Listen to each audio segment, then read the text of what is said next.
my name is Maylin and welcome back to my channel. I'm a flutist performer and music teacher located in the city of Kamloops, British Columbia, and this is my channel where we learn all things flute, so thank you so much for joining me here today. As always, if you have any questions throughout the video, please feel free to drop them in the comment section down below. I do my best to answer them as soon as I see them. Also, if you do have any issues when it comes to practicing, feel free to check out my free practice guide, also located in the description down below. It gives you 8 easy steps to follow to help you to really guide your practice sessions. Alright, and let's just get right into today's video. So of course we will be reading from my favorite book here, the Trevor Wise Beginner's Book for the Flute, Part 2, and today we'll be starting on page number 65. So we'll be introducing a new note, and that's going to be the upper B flat or A sharp. So I'm just going to put the fingering chart and the notes right over here. So he does have a little note here, so just be aware that it is played exactly like the lower B flat. We do also have an alternate fingering here. So I'll just read what Mr. Wise written right here. So B flat is sometimes in fast passages fingered with the thumb on the B flat lever. So it's really interesting. So you know how we've been using the thumb here, but there's another little key here that we haven't mentioned yet. So this is that B flat lever. So this is an alternate fingering if you are using B flat a lot. So you would primarily use it in key signatures with flat keys. So this is just an easier way or another option when it comes to playing those in those key signatures to make it a little bit easier for you. So let's start by first of all playing one of the exercises here with that normal B flat and then trying it with the thumb lever. So essentially the only thing that's going to change is instead of putting down your left finger first here to get that B flat,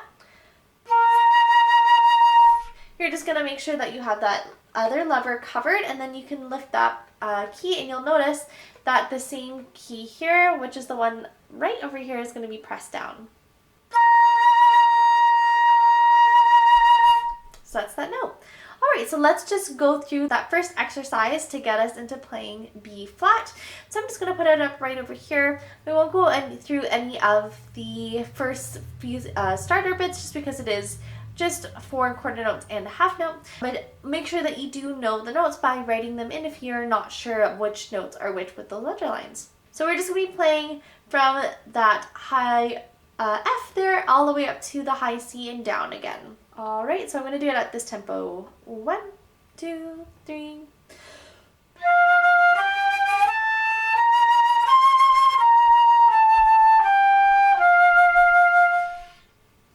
Very good. So of course, again, if you're not used to using that B flat thumb lever, just make sure to practice it really nice and slow, trying it with the original fingering and then trying it with just that B flat thumb lever. And what you can do is you can always just go between 2 notes, so maybe go between that A and the B flat, and then you can also try doing it between the B flat and the C and seeing if that makes it a little bit more comfortable. Okay, and now we're going to go into the second exercise right underneath it. So I'm going to put it up right here. So again, this one I'm not going to clap and count. Just be aware that we are seeing a lot of sharp notes here. So almost every single note is sharp. Actually, every single note here is sharp. So definitely make sure if you're not comfortable with the enharmonic, so reading it as D sharp and you'd rather read it as E flat, you could definitely write that on top. So I'll just go through that really quickly just so that you have those enharmonic names in your head in case you need to write them down. So D sharp can also be E flat, E sharp can also be F flat, F sharp can also be G flat, G sharp can also be A flat, and then as we are just learning here, A sharp can also be B flat, and then it's the same thing going down, exactly the same notes there. So again, G sharp, A flat, F sharp, G flat, E sharp, F flat, and then the same thing, it's again the similar notes there, so just making sure that you write those in if you're not comfortable with them. So this one, it is played as a repeat, so feel free to do that in your own exercises. I'm just going to play this through once without the repeat. So I'll take it at a similar tempo as I did before. So 1, 2, 3.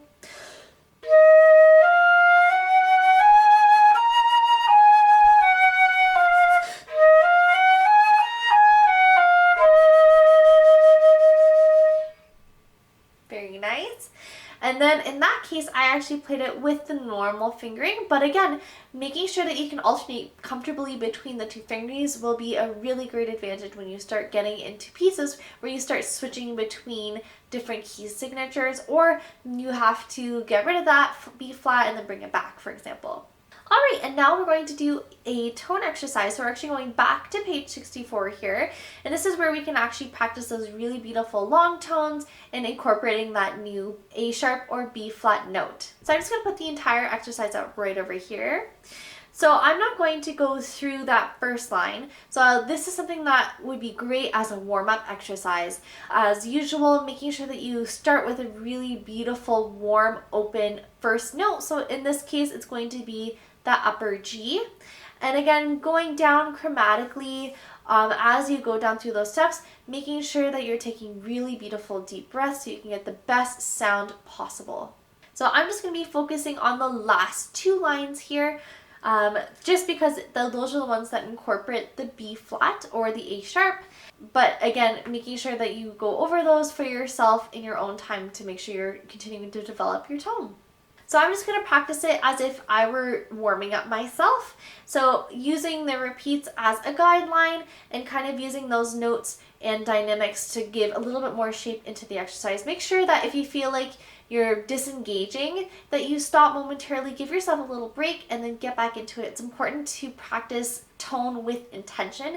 It is very easy to just play the notes and not really think about them. So it's important that whenever you feel like your head is starting to wander, you're starting to think about what you're gonna have for dinner or for lunch, that you just pause, give yourself a nice little break. Sometimes it can be a minute or two, maybe just quickly scrolling on your phone or even just looking at something else in your music before getting back into the tone exercise. So before I start playing this tone exercise, I'd actually start by playing some Enharmonics to warm up.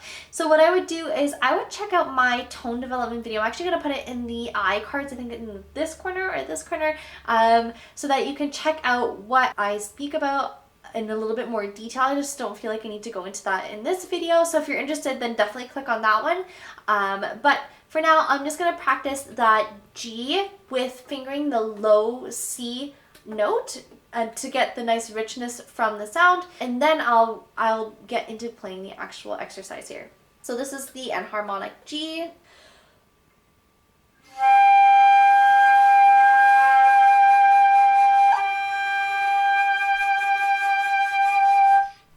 So then halfway through I did switch to the normal G. Now that I have a really great idea of what I want my G to sound like, then I'm going to start playing the actual exercise here.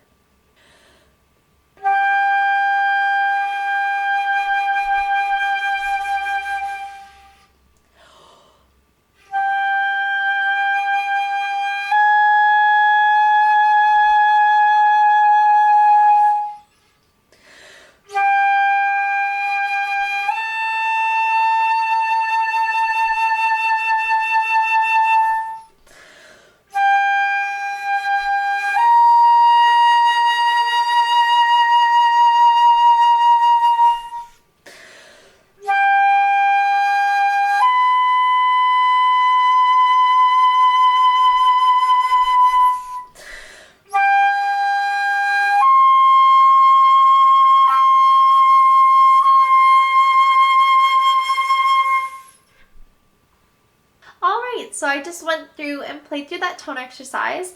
I like to incorporate my enharmonic notes anytime I'm playing some of those higher notes, just to remind my ear of how I want that note to sound with the most open, beautiful resonating sound possible. So you can check out my tone development video if you want a little bit more of an explanation as to what I just did. Alright, and now I'm just going to be playing that third line here. So I'm just going to put it up here.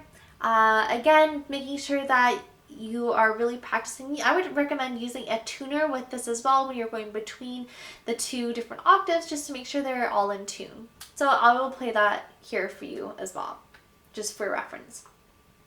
So 1, 2, 3.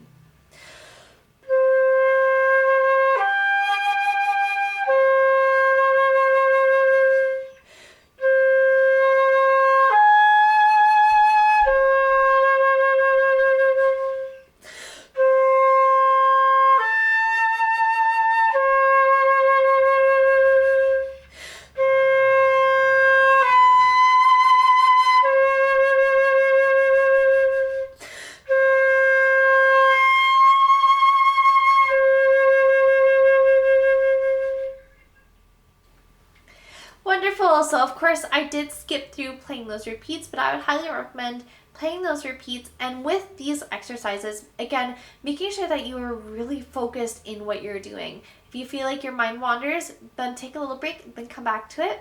I would also highly recommend recording yourself and really listening to how those notes sound and how you feel, what you would recommend a friend if you were to be listening to this person playing, and what kind of tips you'd give them. Then you can be able to listen objectively and give those tips to yourself to help improve your own sound. My biggest tip here as well is to also make sure that you are practicing with the slurs. So really focusing on getting what you need to do to change your airspeed and your embouchure between playing the lower notes and then the higher notes. So many little things can change. Your air speed might change, how much support you need, getting from the lower note to the higher note, and then back down again. There's lots of things that you can use to experiment. Again, really using the tools at your disposal, such as using your phone or even asking someone to listen in and see what kind of tips that they can hear, even if they don't play the flute, to help you to figure out what kind of things you need to change. I'm now going to move on to one of our scale exercises here. I haven't seen them in a little while, so I'm going back to page 65, and this is scale exercise in F major, so I'm going to put it up right over here. So this one we will do just a quick recap of the 6 little starter bits before we get started, just because there are quite a few things that are different here. So first we're going to be starting with our key signature. So let's take a look between our treble clef and our time signature. So we do have 1 flat there. So again, if we memorize that 1 flat, we know that it is in F major, or it could also be in its relative minor, D minor. But of course we do know that it is in F major already just because of the title. So then number 2, we're going to be looking at our time signature. So we do have 2/2, so that's 2 half notes per measure. So we know this because the top number tells us how many notes we have per measure, which is 2, and the bottom number tells us what the note type is, 2 representing a half note. Number 3 we're going to be looking at is our tempo indication. So we do have vivu here, which means rapidly or quickly or very fast. So I would recommend starting at a slower tempo, just like any other thing that we do before, when it's other piece, an exercise. And then once you are comfortable, slowly using your metronome to increase the speed so that you can get it at a nice vivo tempo. So vivo tempo is also known as like vivace, for example. So that can be anywhere between like 130 and 140 beats per minute, and that would be per half note. So it is very, very quick. So again, that would be like your final tempo that you'd want to get it at, but I would start maybe at around a quarter note equals 62. So just to give you a nice comfortable tempo marking to start with before getting into some of the more quicker tempos. So the 4th thing we're going to be looking at is our dynamics. So we don't have any dynamics written in here, so I played a really nice comfortable mezzo forte forte a dynamic. Number 5, we're going to be looking at our articulation. So just make note that we do have slurs between all of our 8th notes, and that we are just breaking that when we do have a half note. And then number 6, we do have our roadmap, so we don't have any repeats or decapos, just reading it from top to bottom. Alright, so I'm going to be playing this at a half note equals 72. So this is a great reference for if you want to go back into the playback settings and lower down, or alternatively, if you're ready to quicken it, to go into the playback settings and set it at a faster rate so that you can get a nice in-between if you feel like you wanted to play it slower or you wanted to play it faster. 1, 2, 1.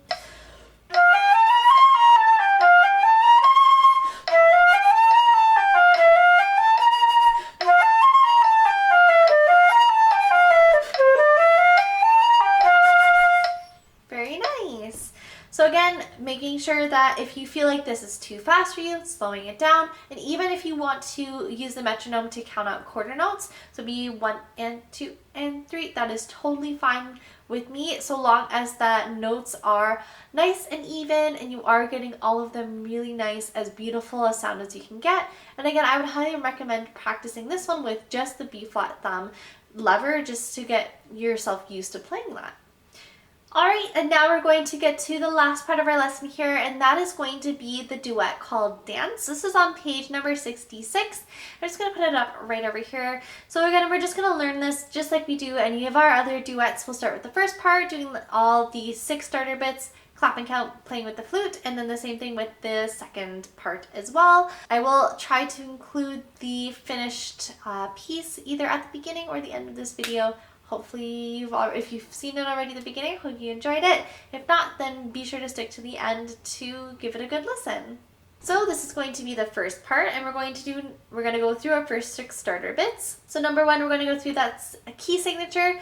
So again, we want to take a look in between the treble clef and our time signature. We do see 1 flat there, so again, it can be an F major or D minor. So we're going to look at the first and last notes just to see if they have any indication there of what key signature we're in.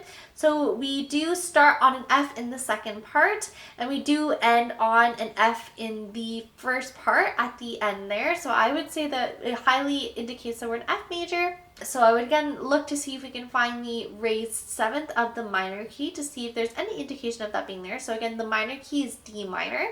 So we're going to be looking for going down, 1 semitone, and that would be C sharp. So we're going to look and see if we can find any C sharps with this piece. And just at a quick glance, I don't see any C sharps at all natural. So I would say we're an F major, which we are. Number 2, we're going to be looking at that time signature again. So we are again in cut time, so that is with this C with a line through it. That means that we're playing in 2/2 again, so that means 2 half notes per measure. So again, the difference between muting in 4/4 and 2/2 is the emphasis of the strong weak beats. So in 2/2 we have strong weak. In 4/4 it would be strong weak, medium weak.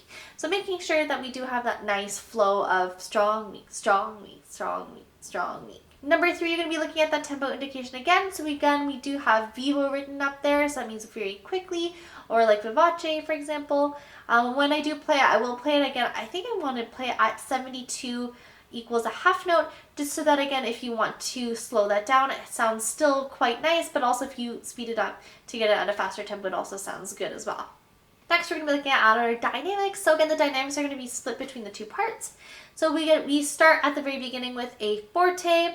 You don't have anything else written up until the second line. 1, 2, 3, 4, 5th bar there that has a P for piano, which is softly. Again, we do have forte again at the 3rd line, 1st bar, and then the 3rd bar of that line there, we have back down to piano, forte, piano throughout that line, and then we have a similar forte, piano, but then instead of it being between every 2 bars, we do have it between every single bar in that 4th line.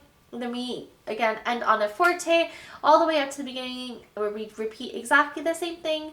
So just making sure that you are really making a difference between the forte and the piano sections. Next, we're going to be looking at number 5 is our articulation. So we do have a lot of alternating articulations here. So just make sure that you are taking notice of the long lines there, which are tenutos, which mean that you want to play the notes for their entire value, when we do have, in comparison to the staccatos, which are those little dots where they are detached from each other and a little bit shorter. And then we do also want to take note where we do have things like the grace notes, for example, that would be in the 1st bar of the 2nd line. And then if you do have any changes in the pattern of the articulation. So there isn't a lot of changes when it comes to the first part, but then definitely make sure when you are playing that second part, when you are playing 8th notes, I'm looking specifically at the 3rd line, last bar there, we do have slurs over those 8th notes rather than having staccatos that we see throughout the rest of the piece. And then finally, we're going to be looking at number 6, our roadmap. So we do have some repeats here, so we're going to make sure that you do notice them. So we are starting from the beginning. We repeat the 2nd line, 2nd bar, all the way back to the beginning. So we're playing that once, and then once you play it through the 2nd time, then you'll go on to that 2nd repeat there. So you see that in the beginning of the 3rd bar, 2nd line, and it goes all the way to the end where you repeat it back to that same 3rd bar to the 2nd line, and then you play it with a rallentando the 2nd time at the very end, and that's going to be the end of the piece. Alright, so now let's get to clapping and counting. Again, I'm only going to be doing it at a half note equals 72. And of course, if you want to change that, you can always go into the playback settings and play around with that and see what works best for you. Also, I'm not going to be clapping the grace notes. Again, it's a little bit awkward to clap them. However, I will be playing them on the flute, of course. 1, 2, 1, 2, 3, 4. 1, 2, 3, 4. 1, 2, 3, 4. 1, 2, 3, 4. 1, 2, 3, 4. 1, 2, 3, 4. 1, 2, 3, 4. 1, 2, 3, 4. 1, 2, 3, 4. 1, 2, 3, 4. 1 and 2 and 3, 4. 1, 2, 3, 4. 1 and 2 and 3, 4. 1, 2, 3, 4. 1 and 2 and 3, 4. 1, 2, 3, 4. 1 and 2 and 3, 4. 1, 2, 3, 4. 1, 2, 3, 4. 1, 2, 3, 4. 1, 2, 3, 4. 1, 2, 3, 4. 1, 2, 3, 4. 1, 2, 3, 4. 1, 2, 3, 4. All right, very good. So now we'll play that on the flute with all of the repeats. 1, 2, 1, 2, 3.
Wonderful. So this one is really cool because you actually get to hear an echo. So that means you're playing something really nice and loud at the beginning, then you hear exactly the same notes, but it sounds like an echo. So that's what happens when you play between the forte and the piano sections. Very nice. Now we're going to do the same thing with the second part. We'll do a quick clap and count. I'm not going to go over any of the other 6 starter bits just because it is essentially the same as it was with the first part, just being aware that you are paying attention to the difference in the articulation when it does change in its pattern. So again, half note equals 72. 1, 2, 1, 2, 3, 1, 2, 3, 4, 1, 2, 3, 4, 1, 2, 3, 4, 1, 2, 3, 4, 1, 2, 3, 4, 1, 2, 3, 4, 1, 2, 3, 4, 1, 2, 3, 4, 1, 2, 3, 4, 1, 2, 3, 4, 1, 2, 3, 4, 1, 2, 3, 4, 1, 2, 3, 4, 1, 2, 3, 4, 1, 2, 3, 4, 1, 2, 3, 4, 1, 2, 3, 4, 1, 2 and 3 and 4, 1, 2, 3, 4, 1 and 2 and 3, 4, 1, 2, 3, 4, 1, 2, 3, 4, 1, 2, 3, 4, 1, 2, 3, 4. All right, very good. And now we're going to be doing the same thing, but with the flute and the repeats. 1, 2, 1, 2.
So that's going to be a really great challenge to get playing both the first and the second parts together.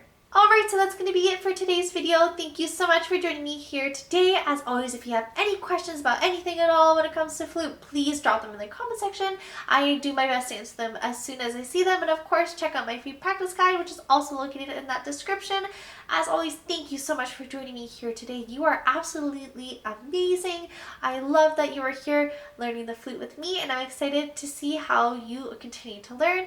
And of course, happy fluting!